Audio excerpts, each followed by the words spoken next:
Olá, olá, olá, galera, beleza? No vídeo anterior a gente estava conversando sobre as atribuições da União, dos estados e dos municípios com relação à educação. A gente conversou que o município é responsável pela oferta da educação infantil, com prioridade para o ensino fundamental. Falamos que o estado é responsável pela oferta do ensino fundamental, porém com prioridade para o ensino médio, que o município e o estado vão se articular para a oferta do ensino fundamental, já que os dois o fazem, e a União é quem possui mais atribuições. Ela é responsável pelo censo escolar, pelas avaliações de larga escala, pela avaliação da educação superior, por cuidar de um plano nacional de educação, por articular os sistemas e agir de forma redistributiva e supletiva, e em especial chamei sua atenção para o banco de dados dos alunos superdotados e altas habilidades, que é uma atribuição da União.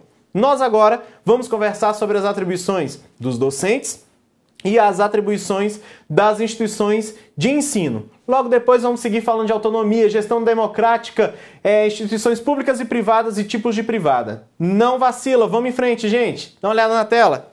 Olha aí, as incumbências dos estabelecimentos de ensino. O que é a função da escola? Olha aí, ela tem que elaborar e executar sua proposta pedagógica. Traduzindo, tem que construir o seu PPP, seu projeto político pedagógico. E o professor, gente, o docente, qual a atribuição dele ligada à elaboração e execução da proposta pedagógica? Aqui, ó, participar da proposta pedagógica, participar do processo de elaboração dessa proposta pedagógica. Tudo bem? Vamos ao próximo. É atribuição aí do estabelecimento de ensino, incumbência dele, administrar o seu pessoal, os seus recursos materiais e seus recursos financeiros. A equipe gestora da escola, então, vai administrar pessoal, material e as finanças da escola. Terceiro aqui do estabelecimento de ensino, ó. Assegurar o cumprimento dos dias letivos e das horas-aulas estabelecidas. Carlinhos, o que é assegurar o cumprimento dos dias letivos e horas-aulas estabelecidas? É abrir as portas, deixar que o espaço da escola esteja disponível para que o professor possa executar o seu plano de trabalho. Ele é responsável por planejar e por executar o seu plano de trabalho, que vai usar como diretriz a proposta pedagógica da escola. Dá uma olhada aí na tela, ó. O professor é responsável por elaborar e cumprir o plano de trabalho, segundo a proposta pedagógica do estabelecimento de ensino. Então, os dois aqui se ligam, hein? Vamos para o próximo. É também atribuição da escola velar pelo cumprimento do plano de trabalho de cada docente. Ele tem que atribuir responsabilidades dentro da escola para acompanhar o plano de trabalho do professor e velar para que ele aconteça. Então ele tem que estar aqui sempre querendo que ele aconteça. Então vai dar todo o suporte material necessário para que este plano de trabalho possa ser executado. Tá bom? Vamos para o próximo. Promover meios para a recuperação dos alunos de menor rendimento escolar. Olha só, quando o aluno tiver de recuperação, a escola vai prover os meios. Mas é o professor que vai estabelecer como isso vai acontecer. Ele vai desenhar as estratégias. Então, é um exemplo bem clássico. O professor faz a atividade de avaliação, de recuperação, e a escola reproduz ela, por exemplo. Ali é dar meios. Ele vai fornecer o que é necessário para que essa recuperação aconteça. Dá uma olhada lá do lado dos professores. Olha só. Estabelecer estratégias de recuperação para os alunos de menor rendimento. Isso é estratégia do professor. E o professor também vai zelar pela aprendizagem dos alunos. Então, seguindo em frente, voltando aqui para o lado das escolas, a escola é responsável por articular-se com a família e com a comunidade, criando processos de integração da sociedade e da escola. E olha aqui os professores. Vai colaborar com as atividades, aqui ó, vai colaborar com as atividades de articulação da escola com as famílias e a comunidade. Então, a escola tem que se articular e o professor colabora. A escola vai informar o pai, convivente ou não, com os seus filhos e, se for o caso, os responsáveis legais, sobre a frequência, o rendimento dos alunos e a execução da proposta pedagógica da escola. A escola não pode deixar de informar isso aos pais, conviventes ou não. Tá legal? Com relação a isso, os professores vão ministrar os dias letivos e as horas-aulas estabelecidas, além de participar integralmente dos momentos dedicados ao planejamento, à avaliação e à formação ou desenvolvimento profissional. E para finalizar, esse aqui é o que mais cai na prova, é tarefa da escola notificar ou o conselho tutelar, ou o juiz da comarca, ou ainda o representante do Ministério Público, a relação dos alunos que apresentarem faltas acima de 50% do percentual permitido por lei. Então, olha só. É permitido faltar até quanto? Até 25%.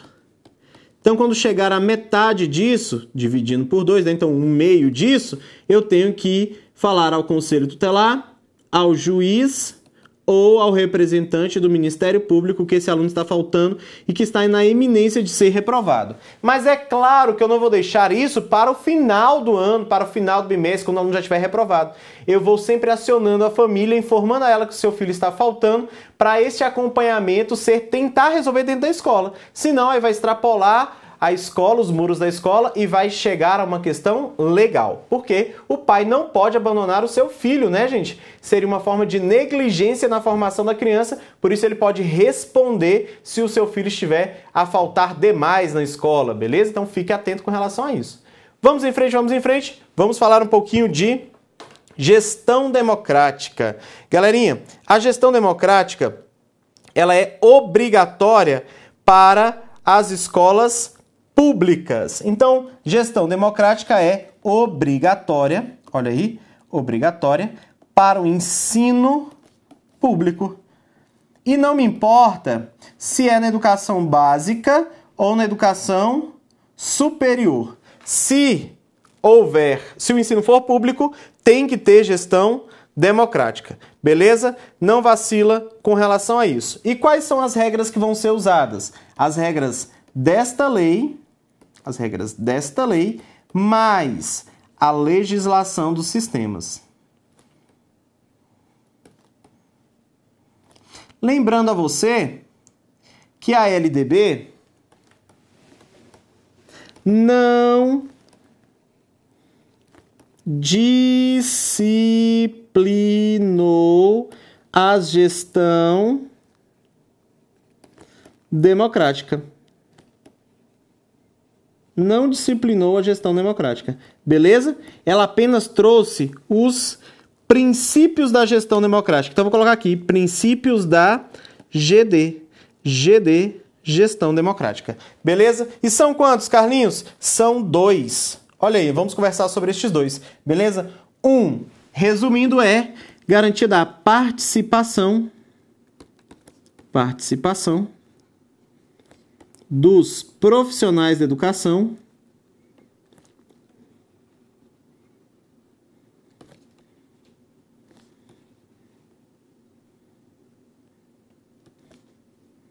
na construção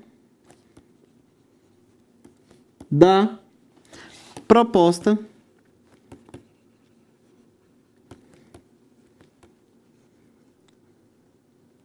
pedagógica. Beleza? Esse é o primeiro princípio. E o segundo princípio é o quê? Participação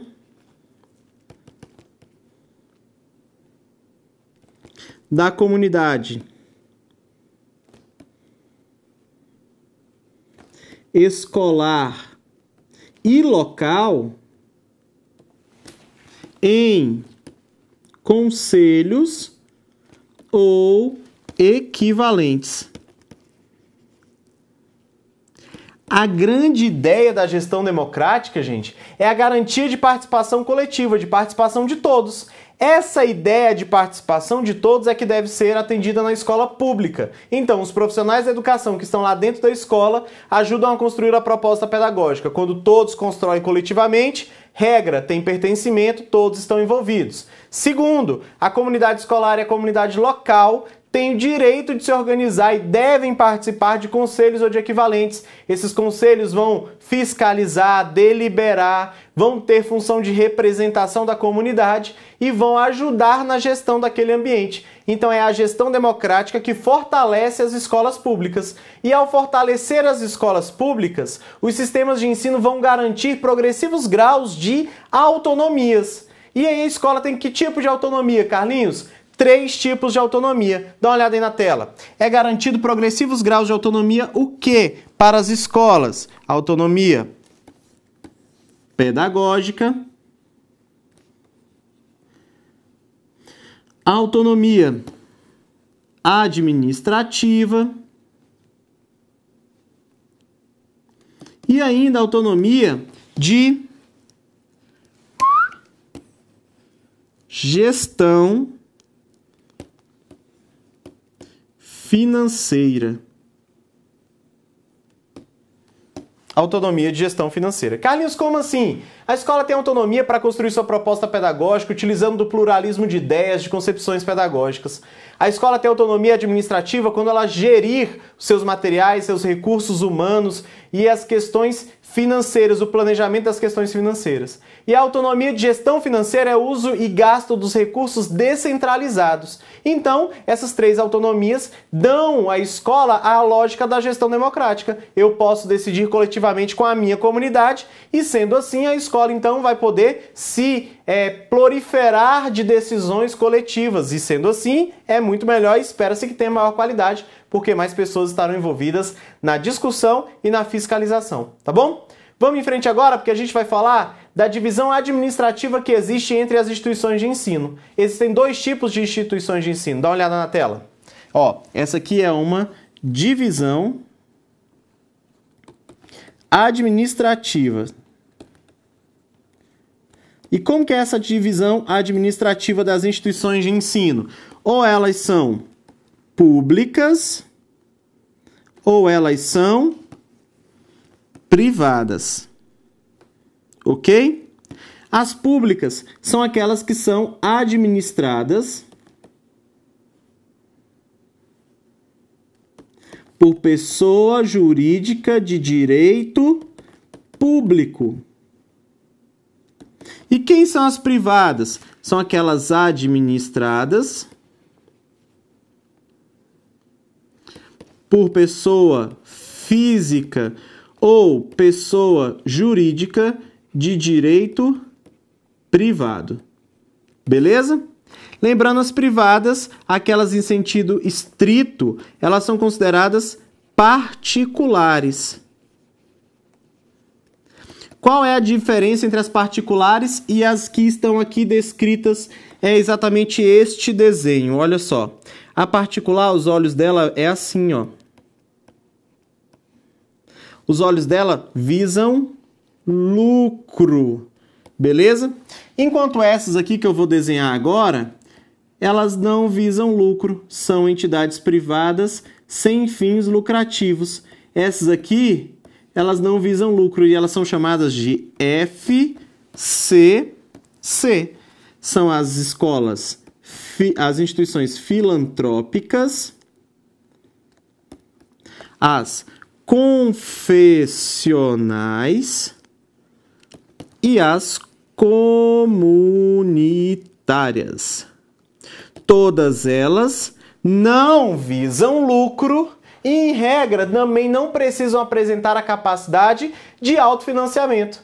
Essas escolas, então, ao receber dinheiro público, elas só têm que responder algumas questões. Elas têm que dizer que os seus excedentes vão ser destinados à educação, que em caso de fechamento elas vão pegar o seu patrimônio e destinar a outra escola sem fins lucrativos ou devolver ao poder público e ainda prestar contas. Só isso. Então, elas não precisam apresentar capacidade de autofinanciamento. E, Carlinhos, o que faz com que uma escola seja considerada filantrópica? Ela oferta serviços à comunidade onde ela está inserida. O que é uma escola confessional? É aquela que nasce de uma orientação religiosa, então assim pode ser considerada confessional. E as comunitárias são aquelas que apresentam pessoas da própria comunidade no processo de gestão daquela unidade escolar. Beleza? Sendo assim, senhores, nós finalizamos a organização da educação nacional. A gente conversou sobre as atribuições da União, Estados e dos municípios, das escolas, dos docentes, da gestão democrática, das autonomias e da divisão administrativa das unidades escolares, sem contar a composição dos sistemas de ensino. Tudo bem? A gente vai voltar daqui a pouco com exercícios sobre este assunto bem dedicados, bem postos sobre esses artigos que a gente conversou, tá legal? Então não vacila, é VaptVupt, hein? Tchau, tchau!